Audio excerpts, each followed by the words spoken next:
টানা ৬ দিন আন্দোলনের পর বৃহস্পতিবার বকেয়া বেতন পেলেন গাজীপুরে বেক্সিমকো ইন্ডাস্ট্রিয়াল পার্কের শ্রমিকেরা।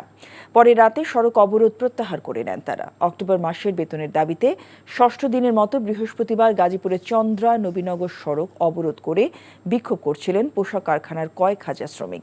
বৃহস্পতিবারও সকাল থেকে শ্রমিকরা গাজীপুর মহানগরী চক্রবর্তী এলাকায় অবস্থান নেন।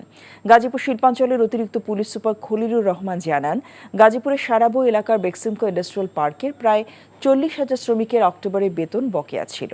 বৃহস্পতিবার সন্ধ্যায় শ্রমিকদের মুঠোফোনে বেতনের টাকা পাঠায় কর্তৃপক্ষ। এর আগে জিরানী এলাকার হামিম গ্রুপের দ্যাটস ইট নিট লিমিটেড পোশাক কারখানার শ্রমিকদের দাবি মেনে নেয় তারাও গতকাল দুপুরের পর সড়ক ছেড়ে দেন। চুলতা কবেকার অন্ধকার বিদিশা দিশা মুক্তার শ্রাবস্তির কারুকার্য। চেষ্টা করবেন রাত 9টার মধ্যে বাসায় চলে আসার। মেইন গেটে তালা লাগিয়ে দেওয়া হয়। প্রতিদিন কি তড়িঘড়ি করে বাড়িতে ফেরা সম্ভব?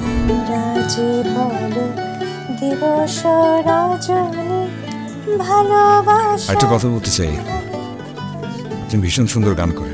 প্রেম পেরোলো অনেকগুলো মাস, ভালোবাসা মেখে আজ তুই অভ্যাস।